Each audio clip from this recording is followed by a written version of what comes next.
today, diving into a topic that's really close to my heart as a project manager, the importance of human-centered and authentic approaches to project management. At Powering ProjeX, we champion the growth of project people, empowering every subscriber to lead with distinction, drive impactful outcomes, and turn vision into victory. Through sharp insights, inspiring stories, and energetic conversations, we will celebrate the exceptional people who transform industries and build a better world. Welcome to the Powering ProjeX podcast, where we explore the strategies, stories, and insights that make projects thrive. I'm your host, DK, and today, diving into a topic that's really close to my heart as a project manager, the importance of human-centered and authentic approaches to project management. But before we kick off, if you want to join a community that puts your career first, gain global connections, cutting-edge skills, and hear from voices just like yours who are shaping the project management industry, subscribe to the podcast now. And today, I am absolutely thrilled to introduce the illustrious Colin D Ellis. Hello. That made me sound crazy, actually, when I did that. Hello, DK. Thank you for having me on the show. That's more of a standard podcast response.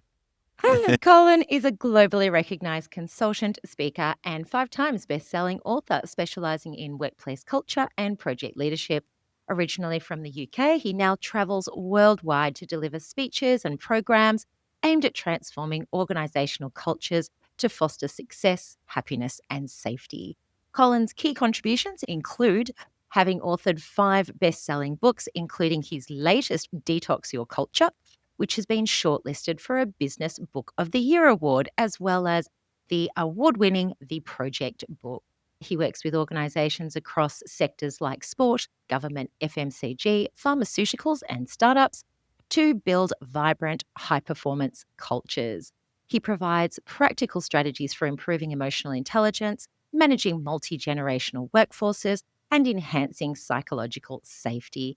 And he also runs a YouTube channel podcast called Colin on Culture and a daily blog providing practical insights on culture building, which I receive straight to my inbox every single day. Colin, thank you so much for joining me today. Thank you, DK. I was just thinking, like, I could explain all of that. It was a very generous introduction, all of that to my dad. And he just like, what, team stuff? Yeah, that's just team stuff, Dad. Yeah, that's it. Yeah. I must say, my mum's 93, and when I say, Mum, I work on computers, she just looks at me like, what does that mean? Well, I remember when I first got a job as a project manager, and we'll dig into some of this. So I was working in sales at the time, and I came home and said to mum and dad, I didn't come home. I went to see them, and they said, "Oh, so what are you up to?" I was like, "Oh, I'm changing jobs." And I used to work in a bank, and they'd really hoped that I was going back to that. "Oh, you're going back to banking?" I said, "No, I'm going to be a project manager." I remember my dad said, "What the hell's a project manager?" I'm like, all right, generational thing. I still think there are people who are like that. Yeah. Absolutely. So your book shifts the focus from spreadsheets and traditional PM techniques to human-oriented leadership, emphasizing authenticity and emotional intelligence. Rightly, project managers now want to understand how they too can embody that shift practically. So what do you recommend we hone, or how we hone these authentic leadership skills and move away from relying solely on the traditional project management tools and techniques? So I think it's important, and I laid this out in the project book. So in 2016, I wrote a book called The Conscious Project Leader, and then I wrote another book for sponsors, and then we put them together called the Project Book. And what I did was I made the case for the fact that because projects involve the motivation, inspiration, and the delivery from people, that the majority of our efforts should go there. But that's not to downplay the importance of having a structured way of capturing information and kind of, utilizing tools and these kinds of things, which we'll talk about, DK. But the fact of the matter is, it's people that do the work every single day. And most people have clashing priorities. Most people are looking for a sense of motivation from project managers. Most people are They want to understand why this, why now, what's my role, and they want enough of a lead time of when they need to do things so that they can plan accordingly, so they don't get overwhelmed, so they don't get burned out. So my and it was controversial at the time because lots of people disagreed with me. Is I basically said, listen, you have to make it about the human first. We have to build the leadership and the people skills. That's the most important. It's the most important thing. Then we have to teach them how to build teams. That's the second most important thing. And then the third most important thing is learning the methods. And so what this requires is lots of self-awareness. What this requires is self-reflection. And what this requires is an understanding, DK, of what are my strengths? What am I good at? Because there's no perfect project manager. Certainly I wasn't one. There's no perfect project manager. What are my strengths? But also, what are the things that I really, really need to work on in my people skills, such that I can connect with different people at different times to motivate them to work towards a team goal, which will ultimately lead to project success. Yeah, really good advice. So, the book's core message appears to be about building a culture of success.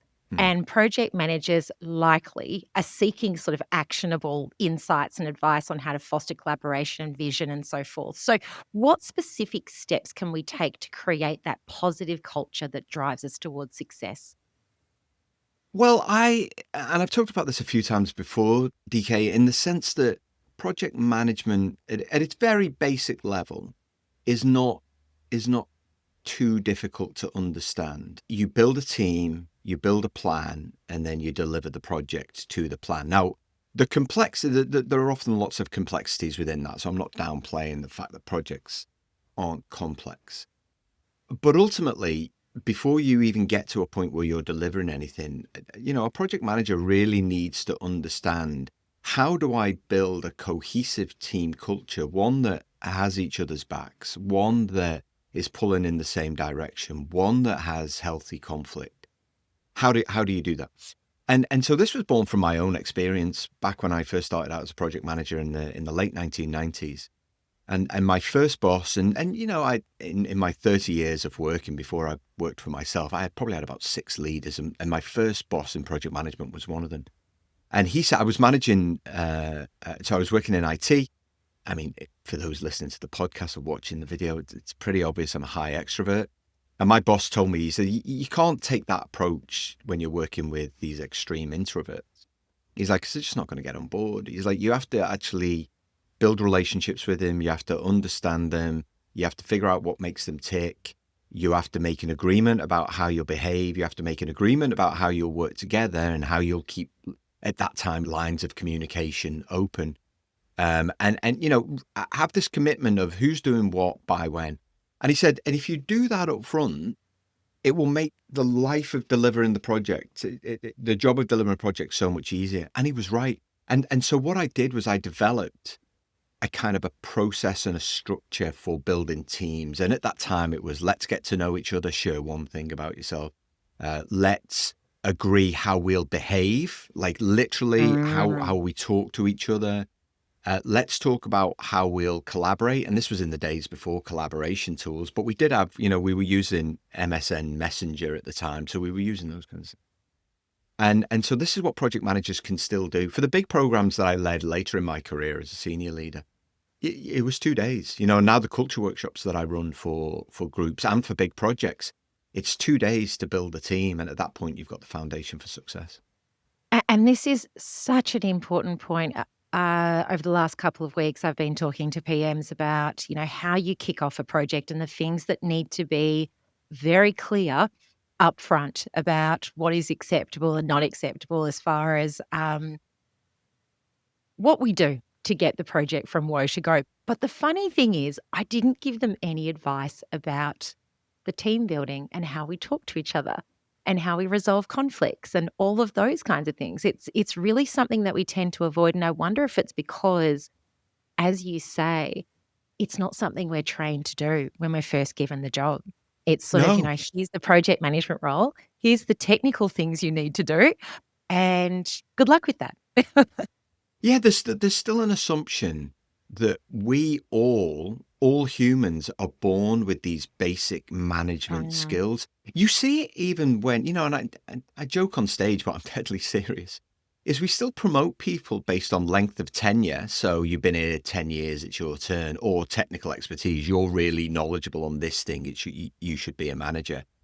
And I have a lot of empathy for people who get into those positions and then literally have no idea how to set expectations. Setting expectations is a kind of a process in and of itself. How do I get something clear in my head? How do I communicate it to someone in a way that they understand? How do I then have the discussion? And then how do I confirm that so that then I can hold them to account? That's before you even get to the courageous conversation if they don't even deliver. So there's an assumption that we have these basic skills, and there's an assumption that when we draw a kind of a picture of a team, that we all understand how to work with each other, and we don't. Yeah.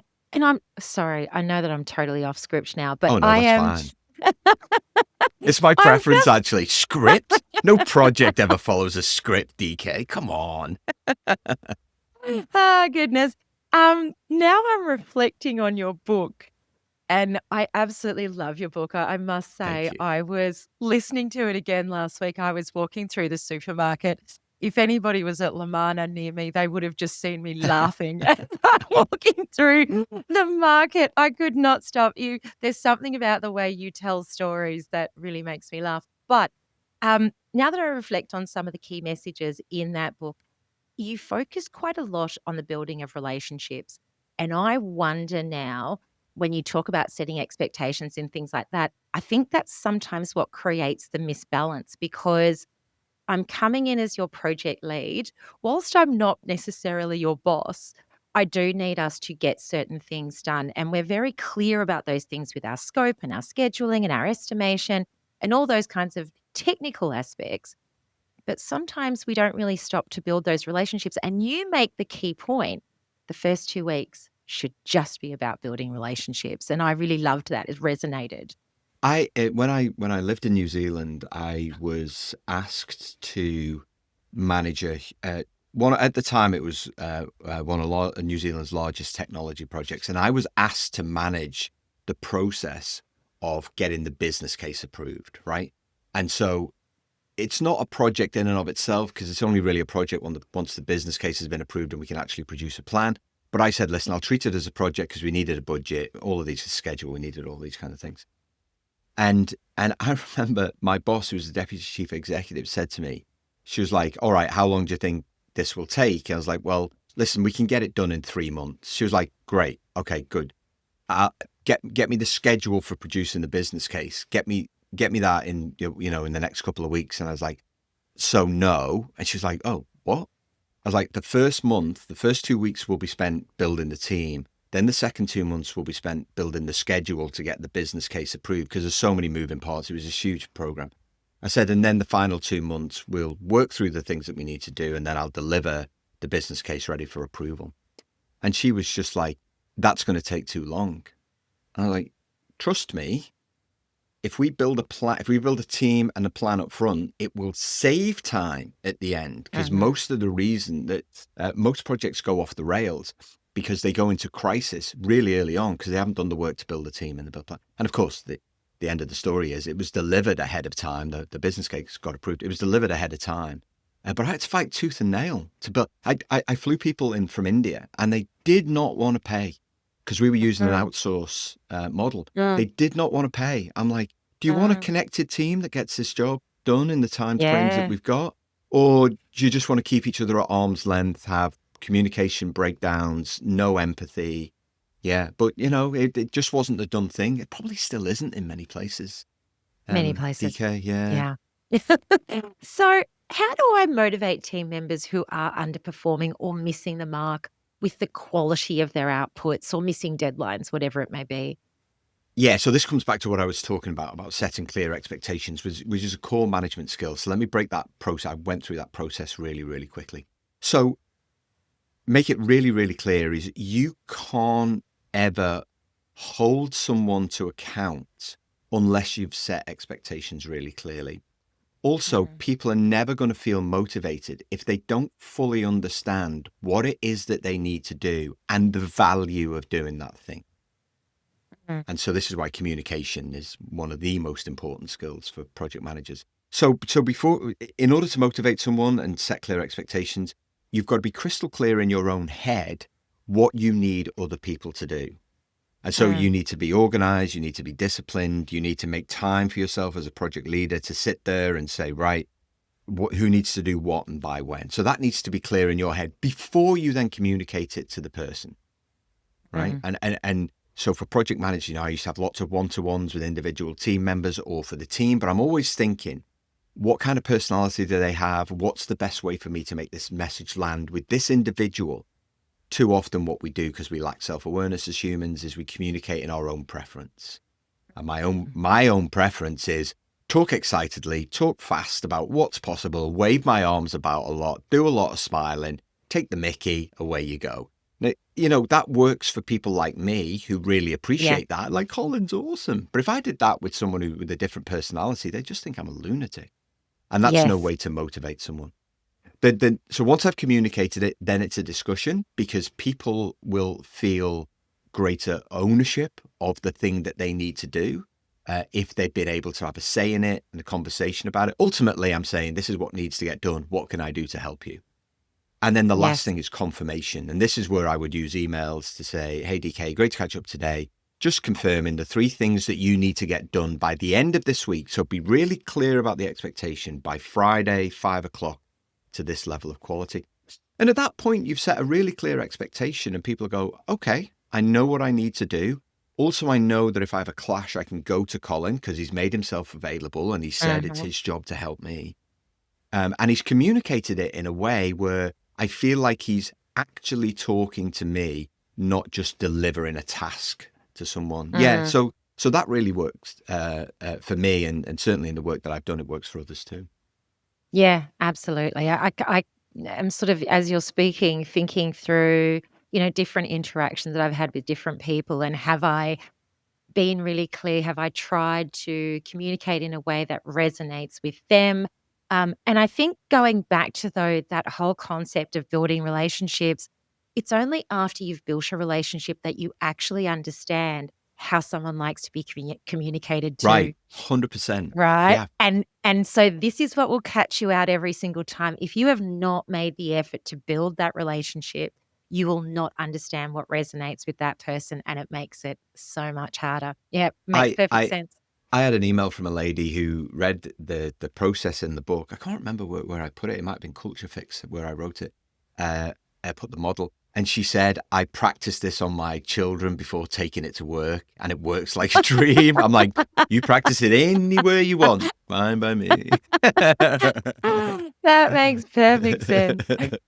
Okay, so in the conscious project leader, and I'm Mm. sorry, I know I'm calling out the wrong name. No, that's What are the key traits that you use for the conscious project leader? I know that you listed out, I think about 12, and if you get them all, I'd be surprised. oh my gosh. So it started with self-awareness. So it started with you understanding yourself.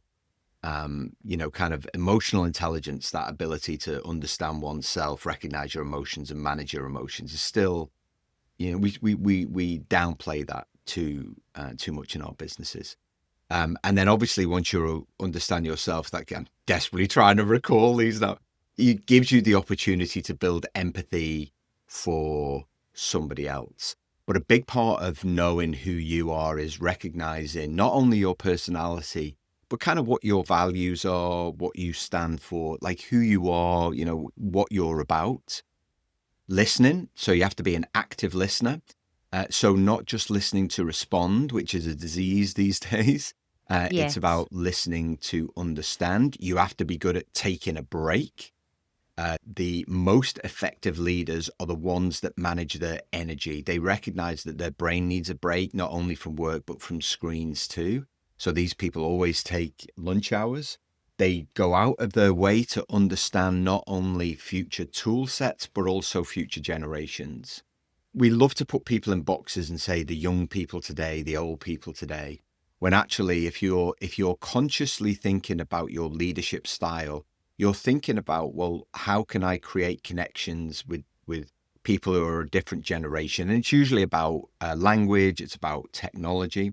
A big thing that served me really well, which is something that I always encourage, DK, and it's partly because of where I was from in the world, but humor is just a fantastic icebreaker. There's so much in our lives that is stressful and anxious.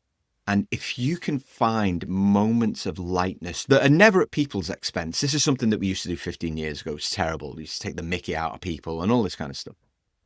If you can find those moments of lightness where there's a little bit of laughter, I think that's great. Being resilient is important. I don't know how I'm doing on the list here. Being resilient is really important. So every one of us will face setbacks. We'll get feedback that we don't like, and the ability to take feedback on is also really important. And it's being able to rebound from that, to take the learning from it, and recognize that there's nothing to be gained from staying in the past. Kind of the past is the past. Once you've got it, you've got to move forward. Be grateful. So I think gratitude, I always say thank you for work's done, and provide feedback to other people. What you want to do is I always say, kind of, you want to praise publicly, but give, feedback individually Yes. if you can. But the other two real cornerstones for me of great leadership they are role models for the behaviors that they expect to see in other people. So they hold themselves to this really, really high standard. Mm-hmm. I remember once, very quickly, project manager who reported to me. I was head of projects, and a lady and a guy, they were gossiping about a senior manager, and they tried to bring me into the conversation. Colin, we're just talking about X, what are they like, basically? And I didn't tear a strip off them. That wasn't my style. But I let them know in uncertain terms that if they had a problem, it's up to them because it was a project sponsor, it's up to them to actually deal with that. And actually, my expectation of them is they never say bad things behind people's backs. One of the most destructive things you can do as a human. So that's the first thing, behavior. And the other thing is just learn how to communicate. We Mm-hmm. learn how to communicate from our parents, and they're never the best communicators, speaking Yes. personally. And so to teach yourself how to communicate, I've just taught a team in Japan how to do that this morning. To teach yourself how to communicate is a skill, a life skill that you'll never lose. Anyway, how did I do? Did I get some of them? Most You of them? did really well. But Okay. I was just going to say, you did very well. Um, but for anybody out there that would like to know the key traits, go and read the book. Yes. Definitely I should have worth said picking up that. a coffee. Sorry, I shouldn't have told them all. I'll definitely. go buy the book. Yeah. Go and pick up a coffee, and please do read it. It is just an outstanding read. It's so much fun. But going back to the communication, totally agree with you about learning communication from your parents. So obviously, I'm learning from some Europeans that were pretty much uneducated, unfortunately, grew up during war times in southern Italy. And, they are wonderful human beings, but not great communicators. So I know that it's taken me a long time to work through all of those things that you've talked about in order to get to where I am now. And I totally agree with you about toxic teams. I think Yeah. you are better off setting the example from the beginning that it's not an acceptable place to be, that we are all going to be respectful of each other, and we're going to understand that we are all different. We all have different strengths, and that's okay because it's actually necessary for the work that we do. Yeah. As a manager, as a leader, you get the culture that you choose to build. And if you choose Yes. to badmouth people behind people's back, if you choose to lack discipline in the way that you run your meetings, if you choose to be unempathetic, if you choose to be a poor communicator, then you reap what you sow, and it's going to be reflected Mm. back into the team. And I always say, if someone says to me, "It's like, oh, my team culture is nowhere near where it needs to be. Where should I start?" I was like, "Have you got a mirror in your house? Ask yourself a few questions first. Am I being the Yeah. person that I need to be to generate the conditions to drive success?" Yes, absolutely. So let's talk now about our stakeholders and how do you think we can better balance stakeholder expectations with team well-being? Uh, well, as a project manager, you're the umbrella. I always say this, a metaphor that I always use. You're the umbrella. So the team, you shelter the team from often stakeholder demands, and you're essentially filtering their expectations. Although I have to say, DK, that from a project manager's perspective, stakeholder management is one of the most critical skills. And again, it comes down to expectations. It comes down to relationships. It comes down to clear, concise communication, keeping it simple. It comes down to listening.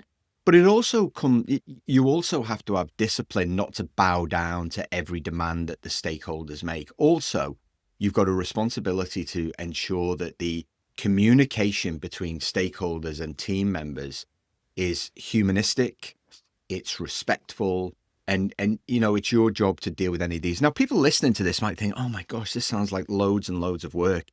Well, it's really not. Obviously, if you're determined to be the best project manager that you can be, you need all of these human skills. You need them all.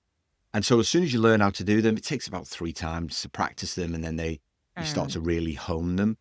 But they're the skills that you need to moderate the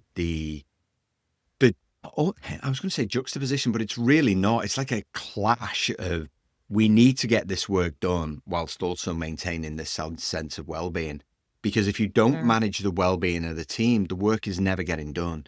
And so for me, this is one of the hardest things. And I was talking about this in 2016 and the Conscious Project Leader. I was talking about this before we had this real emphasis on well-being, which is why nobody wanted a bar of my work for 2 years.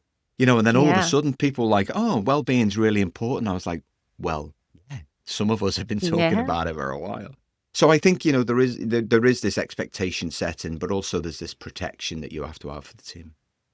Yeah. And you do talk in the book about the fact that, you must have gone through, I think you were talking about your migration to Australia and how difficult you and your wife had found it, and that you decided to introduce some mindfulness practices into your everyday, the two of you together, and how that really helped you in life and work. Yeah, it did, because, my personality is one where my brain doesn't give me a break. Like, I woke up, I told you I had a session to deliver in Japan this morning at 6 a.m. UK time. So I had to be up at 5:20 to get everything prepared and get everything sorted out. I woke up at 4:15, and at that stage, my brain is on. It's like, yeah, you're not going back to sleep. Here's loads of things that you need to be thinking about right now. And so I find that if I don't give myself a break during the day, then by the afternoon, I'm unproductive. I get distracted easily. And this is where mindfulness comes in. And it's not woo. It used to be back in the day, but I used to do it in my car. So I used to sit in my car. I can't remember if I wrote this in the book or not. But I used to sit in my car of a lunchtime and do 30 minutes of mindfulness. And back then, there weren't really any apps for it. Now I use an app called Headspace now. But I all I would do is put it was Google Play Music or something like that at the time. And I would put like sounds of the sea on and have a timer for 30 minutes. And so I did it. I was flying back from Europe yesterday, and I put it on the plane. Perfect time to do some mindfulness. Yeah, absolutely. And I'm a big believer. I must say, I was involved in a very, very stressful program of work, probably circa 2014. And my program director used to disappear at 2 o'clock every afternoon and do exactly as you've said. Love He'd it. go and sit in his car Yeah. and he would just zone out for 20 minutes. And I just thought, God bless you, because this must be the most horrendous experience. And I'm so glad you've got an outlet. So really important stuff. What's the one technical project management skill I should focus on to improve my leadership? And just for everybody out there, if you read Colin's book, he does give you a plethora of great books to read. And I will ask you straight after this as a follow-up question, which ones would you recommend, especially around leadership? Because you've read so much. I am very envious of your reading catalogue, I must say. Someone said, oh, you do a lot of traveling. What do you do? I was like, either writing, because if you do a daily blog, you have to write all the time, or reading. And this is how we keep ourselves relevant. One technical project management skill is a work breakdown structure. And Yes. it is becoming, for whatever reason, a bit of a lost art. I was telling this story recently to someone, I can't even remember who it was. So when I first became a project manager, so I mentioned before that I was in telesales job, and for year 2000, the company I worked for didn't have any project managers, couldn't get any because they were either too expensive or they were all taken up. And so they asked me to be a project manager. I had no idea what one was.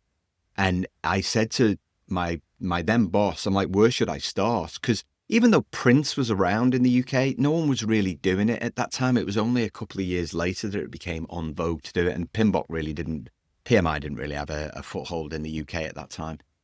And he said, go to the library. And so I went to the library, and I remember asking the lady in the local library, what do you have on project management? She brought me like 6 books. And of course, they were all real industrial buildings maintenance. And I taught myself how to do a work breakdown structure out of a building manual. And whenever I did a project management program recently of 2 days, which is a mix of the human skills and the technical skills. And I taught work breakdown structure. And a project manager in the 8 years as project manager said no one had ever taught him how to do a work breakdown structure. And he was just like, I can't believe that I've got this far without knowing how to do this. I even worked with a Scrum team, and they use work breakdown structure, but obviously in a slightly different way. Yeah, so that's the one technical skill. Because not only is it good for your job, it's good for outside your job as well. Like if you're doing any kind of house projects, work breakdown structure is brilliant. Just make sure you give the work to Yeah. other people. Yeah. Good advice. Yeah. No, I love a work breakdown structure. I must say, I was talking about it just over the last couple of weeks as I was doing some contracting work. And the funny part about it is I use my work breakdown structure in so many different ways across my project. I use it in my project status reporting as just a high level visual for stakeholders to just visually be able to see where are we at. And I color code the boxes and things like that so that people Love it. understand what have we completed, what have we not. Um, and then you can make them really, really technical for the team, and you can make them quite deep. But I think it is just such a wonderful tool and has multiple uses. So totally agree. Now, by the way, all the books that you recommend in the Conscious Project Leader, do you have them written down somewhere? Yes. Yeah. Is there like a cheat sheet that I can get off your website or something of that nature? That is a great question. There used to be, Daniela, we used to have that. I'm not sure that we do anymore. But yeah, we definitely used to, because I recommended kind of so many books. You know, the two things that are constant in all of my books is a list of books that I read in order to write this one, and the music that I listened to while I was writing the book. They're the two constants in every book. Yeah. Yeah. And I loved your chapter about playing music and having playlists. Yeah. I loved it. And it kind of reminds me earlier when you were talking about the difference between the technical people we work with and who project managers naturally are. And I must say, I probably noticed it very early in my career that I was the only extrovert in the Yeah, room. right. Yeah, me too. Right. Yeah. And I was the extrovert on the floor, and I had this very crazy scenario one day where I was sitting at my desk listening to Rayo's Speedwagon, of all things, Yeah. and I was humming and singing to myself, and I turn around, and there's like 300 software engineers just staring at me like I was an absolute crazy person. And it really brought to light, Daniela, you must always remember you are a very different character to the people sitting around you. Yes. Yeah. So going back to leadership Hmm. books, is there any in your mind that really stand out to you that you think are great for project people, aside from your own, of course? Yeah. Well, just my books. No. Yeah. So definitely not. So Carol Dweck mindset is fabulous, because every project manager will run into moments of self-doubt. They will lack confidence, and I think they will also manage people who don't have the right mindset. So I think understanding the science and the psychology of mindset, I think, that's one I would recommend.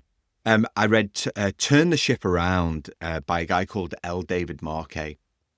And this this book, and I probably don't give it enough credit. So when, because of my career had been in project management, heading up project departments, but I was known for building teams.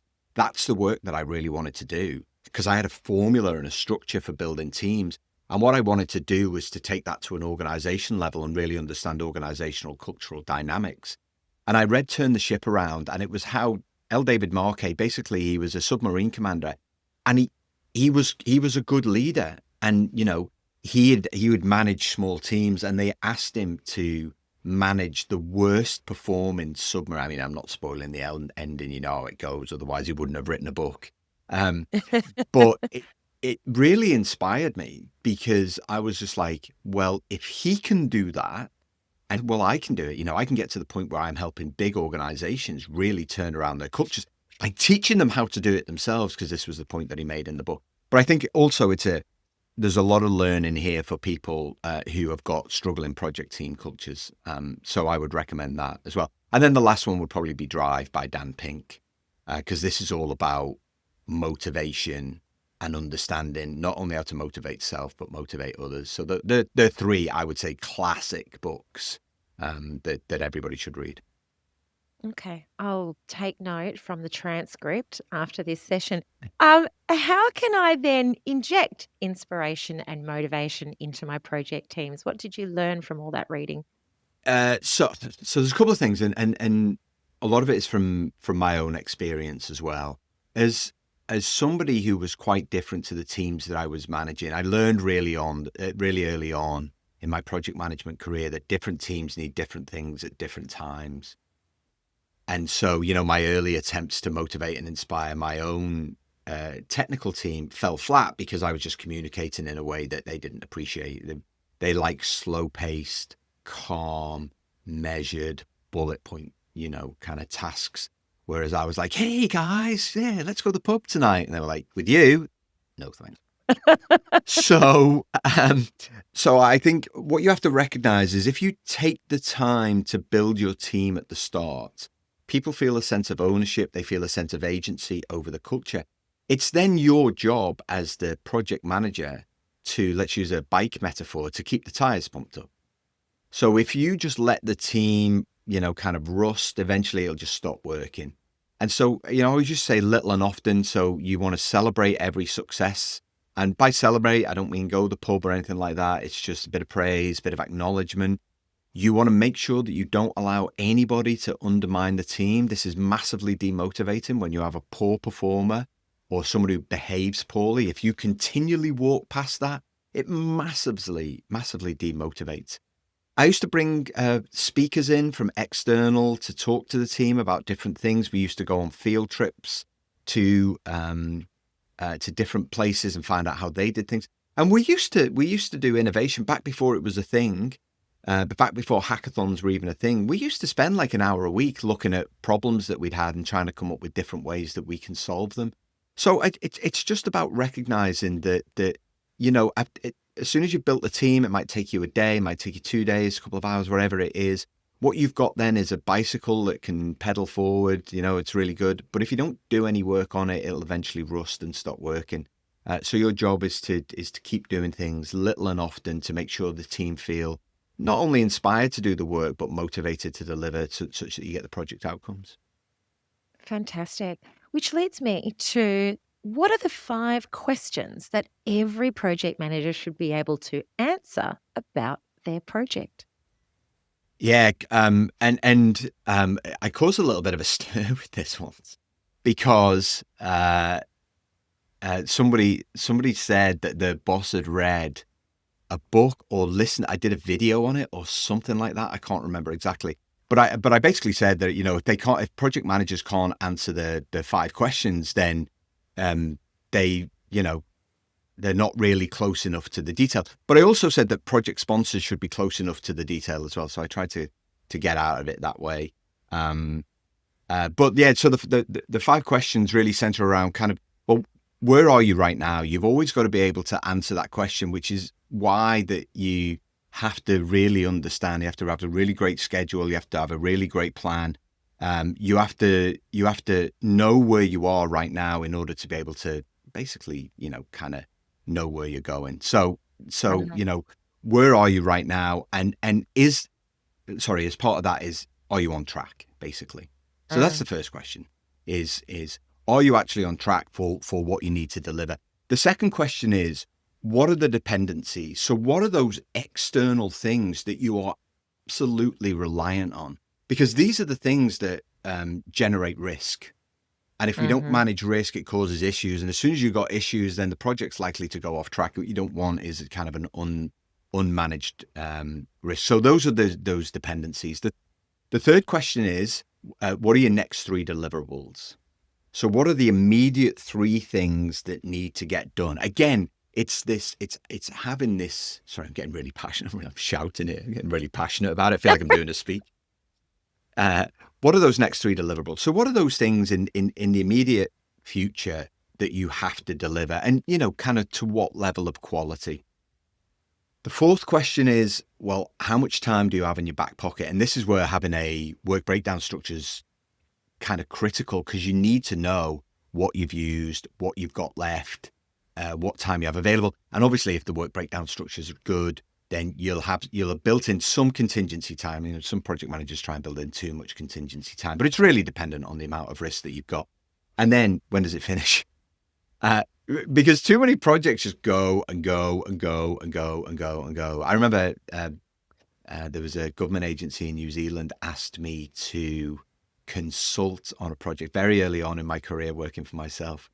And they said, oh, we'd done a trial project, but it's gone over time. And I'm thinking, gosh, you've done a trial project that's gone over time. It's literally the worst example of project management ever, because it's a trial, not even a project.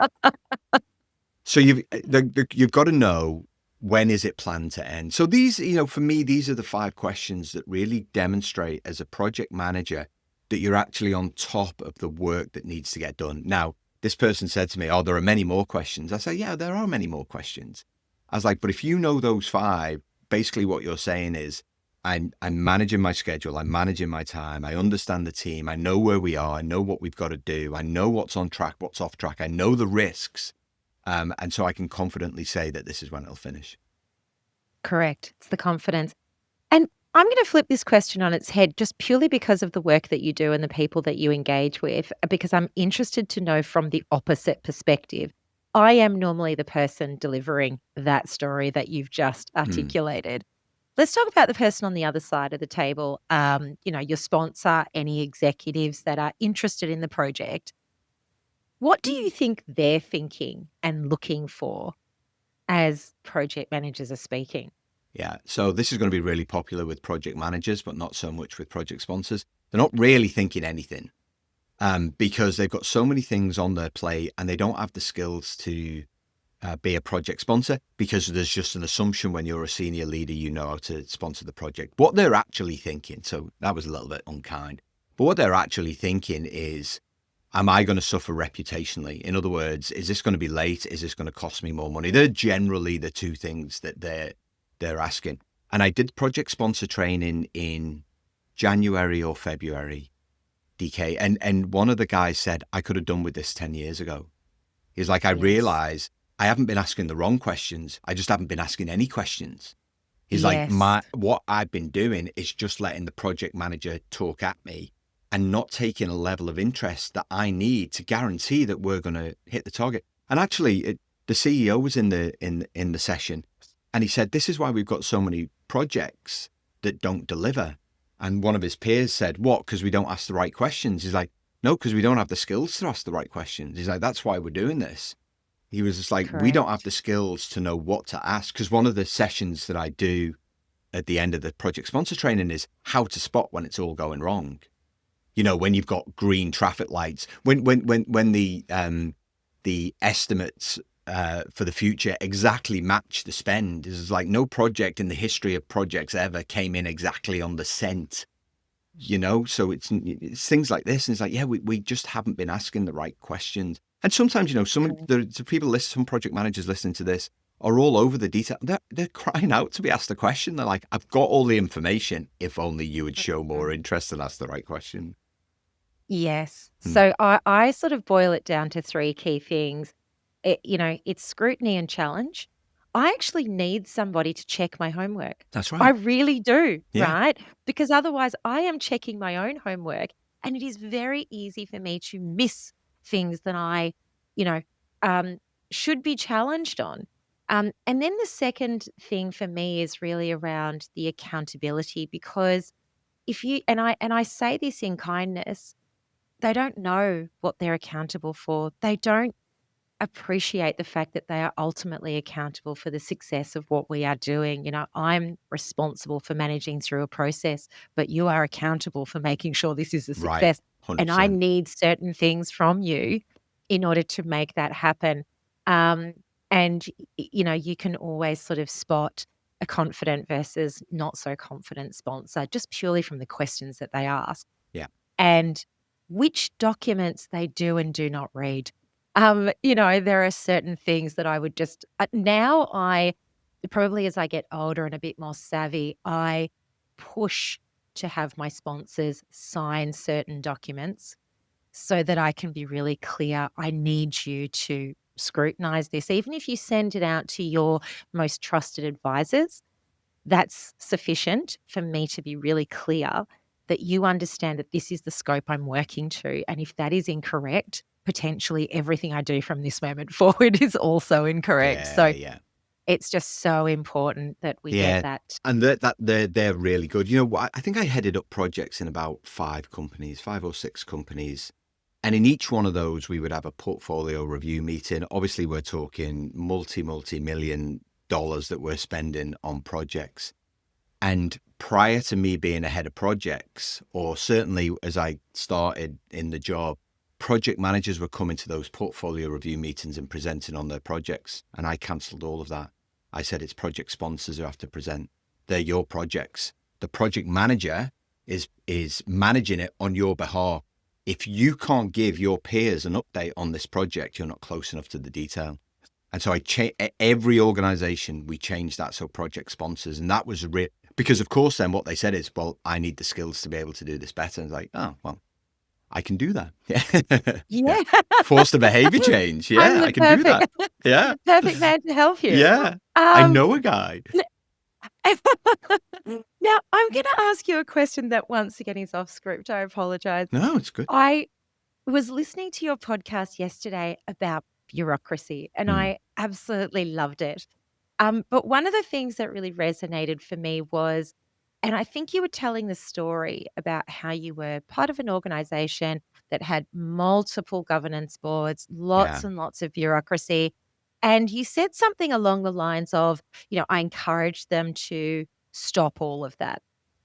And I thought to myself, I really want to hear the end of this story, Colin, and how it all worked out post that point. Because, yes, many organizations, even if I look back on some of the first business cases I wrote, 15 years ago with some large organizations here in Australia, um, whom we both worked with. But anyway, Okay. um, Shh. there is there was lots of governance structure around the business casing and all of those kinds of things, which most organizations or we kind of believe is now our standard practice, Mm, right? It is pretty much a globally recognized thing.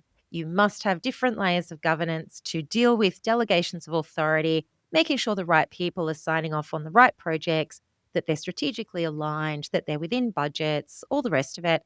Um, what do we do if we get rid of that? What is the alternative?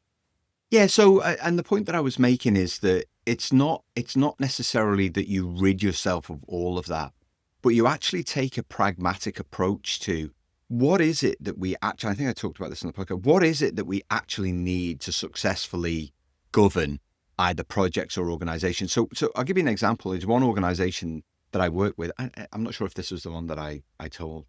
Is that they had multiple boards that were pretty much discussing, it was like overlapping, it was like a Venn diagram. You could draw like 5 circles and they were overlapping. And I was like, well, why don't you consolidate them, but actually make the information that you present shorter, snappier, more to the point? Because what happened was they ended up being talk fests. And like most governance meetings, people weren't actually given time to prepare for the meetings. So papers were sent out, packs were sent out, People were given like a day, if that, to read them. No one's reading that. So they ended up talking through the papers at the meetings. And so it's about having a complete reset of those things and basically saying, which I stole from the company Asana, who are a project management tool, who had this complete meeting, and it was called Meetings Doomsday, where they cancelled all of the recurring meetings and they said, let's actually ask ourselves, what is it that we actually need to run this business? So, it's the same kind of approach. What do we actually need to govern in the right way? What information do we need from whom to make what decisions to maintain momentum? And, in the past, I've consolidated many of these kind of meetings and just brought people in, had a really tight agenda, brought people in when they needed to present, they presented, they'd moved on. And bureaucracy is just this dumb thing that we do to ourselves. Some bureaucracy, and I talked about this in the podcast, there's just some bureaucracy that you just have to suck it up. There's just some things that you have to do, particularly anything legislative. There are some boxes that you have to tick. Most other things is just a nonsense, and I shared the story when I worked at a company called Transpower in New Zealand. One of my favorite jobs, worked with a great team of people who wanted better for themselves. We were regulated by the Commerce Commission. And I remember when I was the point person between the business and the Commerce Commission for technical projects. And the stuff I had to provide, it took me days, and I used to send it. And anyway, I arranged a meeting with them, which apparently no one ever did. And I just sat down. I was like, hey, I just thought we'd build a relationship. How's it going? It'd be good to understand what they're like, wait, what? Don't you guys just hate us? That's just your job. And I said to him in the meeting, what do you actually need from us? I was like, this has just taken us like days and days and days. And it was 3 things. And that was it. We took it down from like 3 days to 3 hours, and just no one had ever challenged it before. So it's a respectful challenge, and ask yourself, what do we need to do to maintain focus, to maintain discipline, to maintain progress? And what can we lose that's just getting in the way of the real work?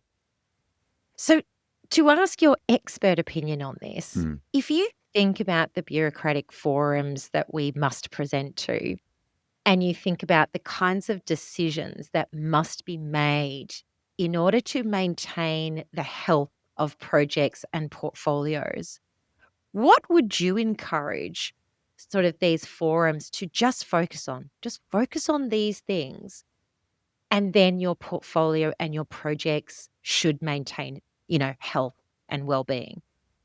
Yeah, I mean, so I always use the 5 questions, and so we cut down a lot of our governance meetings to focus on those 5 questions that I mentioned earlier.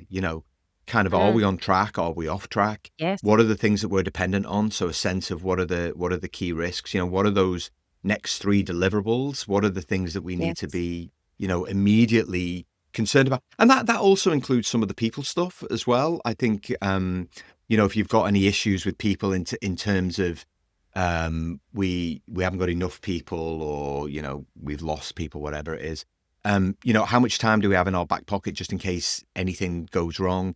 And then are we still on track to deliver the project? One of the things that I found in early governance meetings is, are we still going to get the benefits? I'm saying, I made the point, that's not relevant. I was like, what's relevant is, will the project deliver the outputs that we expect?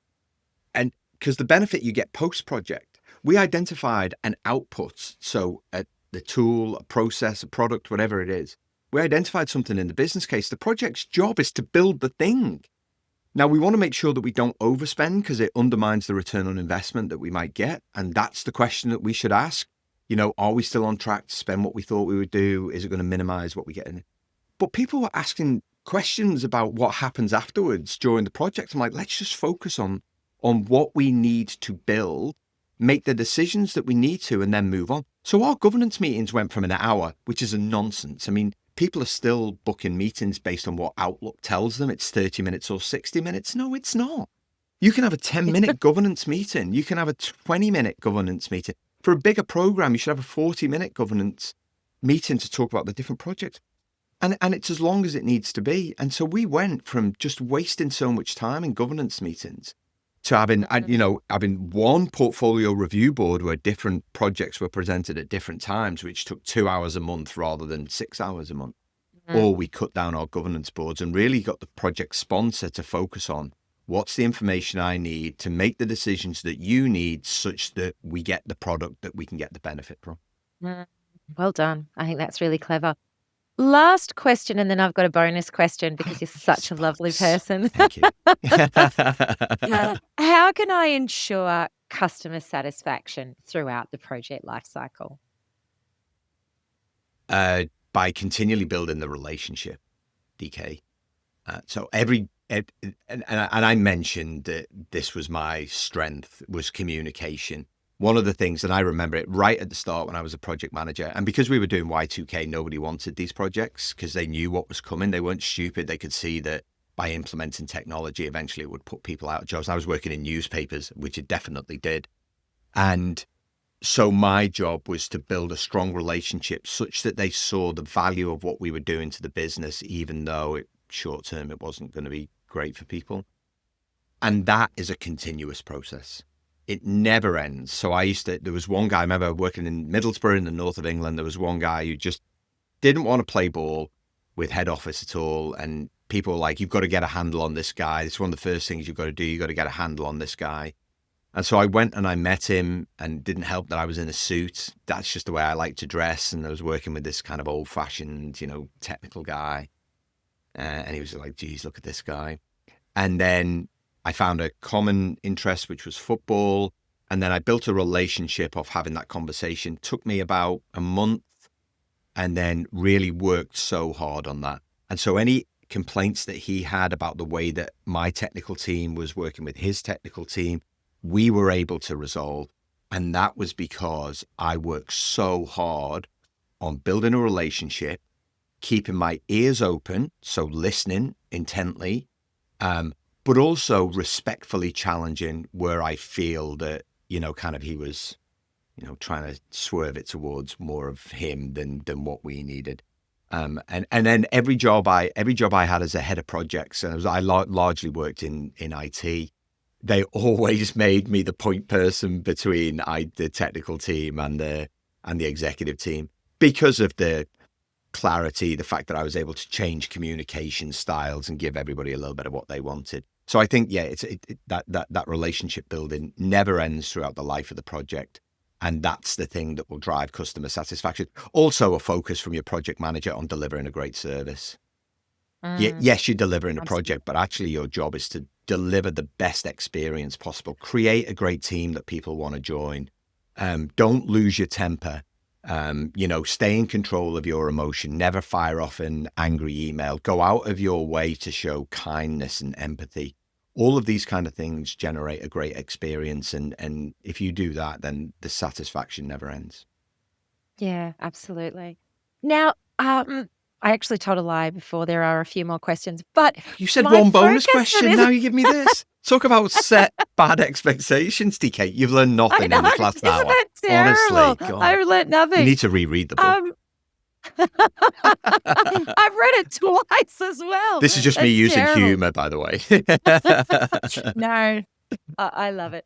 Um, After I finished reading your book, one of the things that came into my mind, and the reason that I reached out to you and to ask you to do this with me today, was really around the fact that I wanted to explore the concept of authenticity versus brand, because what I tend to find in larger organizations um, is that we have some project people that are very on point with the traditional project manager brand, and it comes in a beautiful suit, and it's there's a bit of boys club occasionally, A bit. things of these a bit.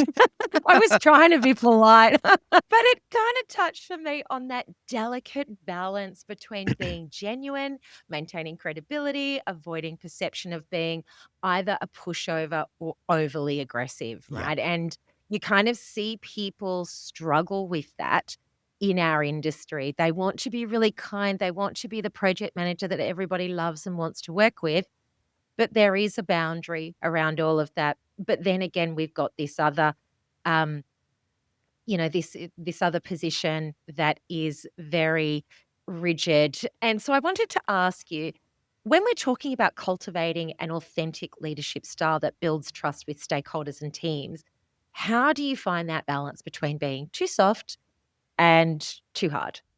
So I have a problem with authenticity because it's subjective in the sense that your idea of what authenticity is and mine might be quite different. So, for example, Donald Trump thinks he's the most authentic person on the planet, right? And there are many people, I'm not going to turn this into a political podcast, there are many people that disagree with that. So I always preach kind of self-awareness. And with self-awareness, you understand your strengths, but you also understand what you need to work on, and you're receptive to feedback. Not all feedback is good feedback, but you at least listen and thank the person for that. At the same time, you have to develop a brand that actually generates integrity. Because, project managers are like, oh, I just want to earn people's respect. I want people to like me. You want their respect, right? Not everyone's going to like you. That's normal, you can't please everybody, but you can gain their respect by having integrity. Too many project managers, and this is down to the fact that they don't have those human skills. Again, it's not their fault that they're not trained properly on those human skills, is that they turn into yes people. Someone says, change this, and they go, okay. And without really thinking about what's the impact on the time, the cost, what's the impact on the people. And you end up with overworked project teams because project managers don't have that really, that brand that has integrity. And listen, I was judged just like other project managers have been by being more extroverted, I dress quite smart, funny, these kinds of things. But I'd like to think that all of those things, and I still do them to a degree, Daniela, it is that they all add to my brand. They're who I am. But I would never say that I'm the finished person, the finished article. I'm always looking to learn. This is why I read so much. Every time, I delivered a training course over the last 2 days, I asked for feedback. What went well? What can I improve? And I think really the self-awareness and brand, there's like a perfect Venn diagram. You have to be aware of what you're good at, what your opportunities for improvement are, and then really develop a brand that generates integrity, because that's where you'll gain respect. Mm. And so, what are the strategies that project managers can use to maintain their genuine self while managing up to senior stakeholders who expect that more assertive, lovely suit and tie approach?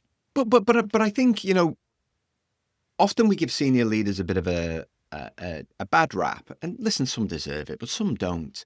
Our expectation of senior leaders is that every one of them is this action-oriented person. When I'm presenting to a CEO, they want detail. Give me all of the numbers, give me all of the dates.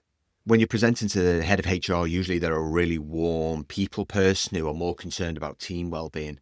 So I think, what you've got to do is assess, what does the sponsor need from me at this moment in time, and how should I communicate it? And if they are more direct, then you just have to be direct. And we've moved away, I'd like to think, from this sense of, all leaders must be these strong, confident, extrovert types. No, some of the best leaders I ever worked for, and some of the best leaders I know, are kind, quiet types. And it's really about making sure that you're able to flex your communication style. You don't change who you are, but you're able to flex your communication style whilst always remembering that your job is to maintain the integrity of the project. It's not to turn it into someone's pet project, somebody's whim, to start adding stuff that adds time. I always say no is a complete sentence. Colin, can you add this to the project? No. But it's a great idea. And if we get time and money, I'm going to come back to it, but I've written it down. But I said no. Yes. A classic one, DK, if I've got time, a classic one is where somebody wants to introduce a change. I went to work for one organization. I'm like, oh, tell me about your change process for project change. And project managers were filling out change requests. I'm like, have you asked for this? They were like, no. I'm like, so why are you filling it out? It was just like, it's my job as a project manager. It's like, it's your job as a project manager to stick to the plan that you create, the plan and the schedule you created. That's your job. If they want to change, they do the work. And what you'll find is most of them won't do the work. And that's when we introduced like a change board. You had to come and present. How would it add value to the Yes. benefits that you get post-project? Yes. What is the impact on time? What is the impact on money? What's the impact on people? Most people don't want to do that work. Well, if you don't do the work, you don't get the change. And so it's these kinds of things that project managers, their job is to protect the team, to protect the plan that you've created because you put so much effort into it. And, push back respectfully. Yeah, I love it. How do we lean into difficult issues or conflicts authentically without coming across as being too aggressive or too passive? Because once again, Yeah. this is another one of those areas where a conflict arises. And I tend to find that there are two types of people. There are the ones that walk away and just will not deal with it. Yeah. Um, some people that lean in and do it particularly well. And I'm always fascinated by how did you do that? And, come out with such a great result. And of course, others that find it really difficult. So, So what's your advice? all the best projects, all the best teams, all the best organizations, they all have a healthy conflict. There's this recognition that it's all business until someone makes it personal. So again, it's part of setting the tone for the team culture is we're all here to do the best that we can for the project. Nobody wants to bring the worst version of themselves. However, anger and frustration, these are natural human emotions, DK, natural human emotions. The people who deal particularly well with it are the people who recognize how they feel and don't react. I see it all the time. People get frustrated, you get angry, they fire an email off, they have a go back, it becomes a spot, it becomes a, as what I call a combatant culture. Everything's a fight, everything's a battle, because we're just not in control of our emotion at that time. The project manager's job is to make sure there's a continual fire burning, but it's a little well-controlled fire. It's the kind of fire that people want to sit around. They want to warm their hand. They want to roast marshmallows. They want to put potatoes in. It's that kind of fire. It's not like a massive big tire, toxic burning thing. So you Yeah. need that fire, and it's all about taking a breath. It's about taking a minute and then responding appropriately. And so this is that communication skill. So it's learning how to manage your emotion, recognize your emotion, manage your emotion, and then it's being able to respond appropriately, respectfully, but still stick to your guns. I always say nothing should ever turn into, if everyone's got the communication skills, nothing ever turns into an argument. It's an exchange of ideas, and it's not semantics, right? People say, oh, it's semantic. It's not. It's an exchange of ideas for the benefit of the organization. No one's disrespectful. No one's talking over the top of each other. We're not throwing barbs. We're not using language that upsets people. Instead, we're kind of exchanging a difference of opinion. And then we make a decision, and everybody gets behind that decision. Even if it's not the one that you agree with, everybody gets behind it. And that's the way that you navigate that. I love that whole concept of it's a constructive fire. It's a fire, but it has use. Yes. Yeah. Versus something that is out of control Yeah. and feels very toxic. Yeah. So, That you don't yeah, I want to love go it. near. Yeah. Yeah, absolutely, absolutely. All right, so I have loved this past hour. Now I truly do have one last question, but Okay. um, the core message really here appears to be that project management is a people business and authenticity comes from leading with empathy and with vision and with accountability as well. So we're not just projecting a persona, whether that be aggressive power player or Right. overly friendly person, but we're focusing on those key relationships. We're setting boundaries, addressing issues transparently. Project managers can build trust and respect without sacrificing their authority.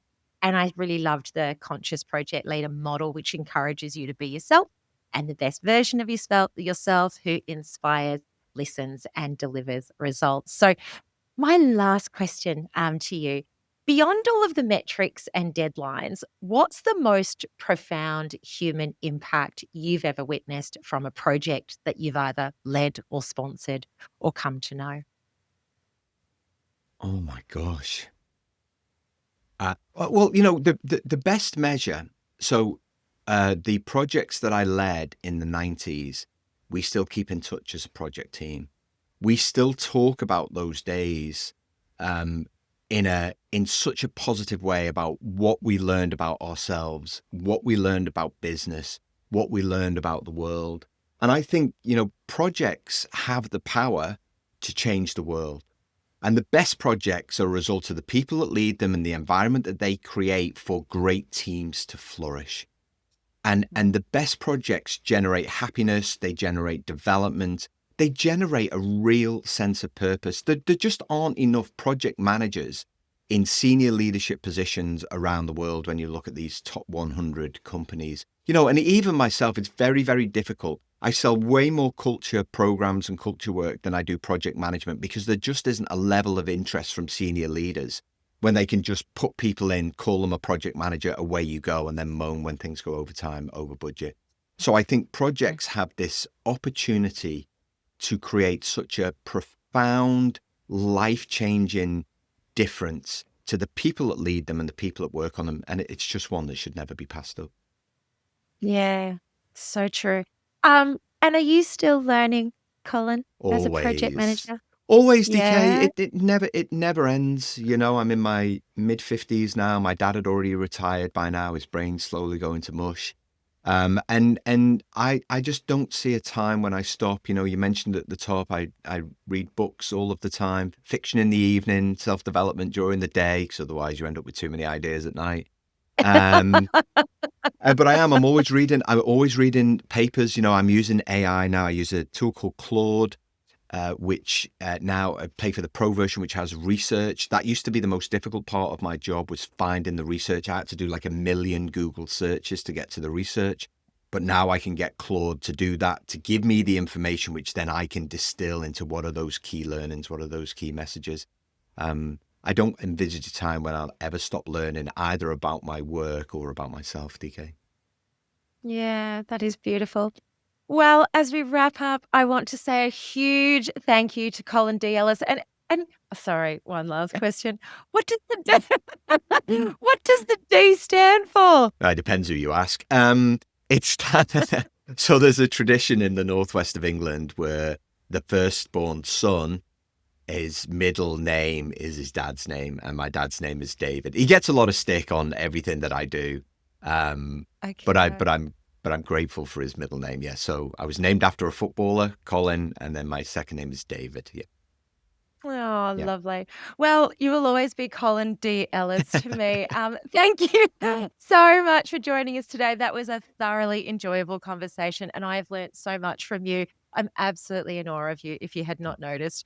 And if you haven't experienced the page-turning joy that is the book, highly encourage everybody to go out and buy the project book now. Yeah. Is that right? Or is it Yeah, still the Conscious Project? Yeah, the project book. So I updated it, the Conscious Project, but it's the same structure. Yeah. Perfect. Okay, which is available on Goodreads, Amazon, and other platforms, as well as lots of your interviews, your blogs. I absolutely love your podcasts. They're short, you. sharp, really, really clever. And just a word of advice, don't listen whilst you're in the supermarket because you will laugh out loud and people will think you're crazy. And that's it for us today. Thank you to my listeners for tuning into this episode of Powering ProjeX. If you want to join a community that puts your career first, gaining global connections, cutting edge skills, and hearing from voices just like Colin's, who is shaping the project management industry, please do subscribe, drop a review, and tell your friends. Until next time, keep powering your projects with purpose. And remember, this is a people business. Authenticity comes from leading with empathy, vision, and accountability, not the suit, no matter how expensive. This is DK and Colin signing out.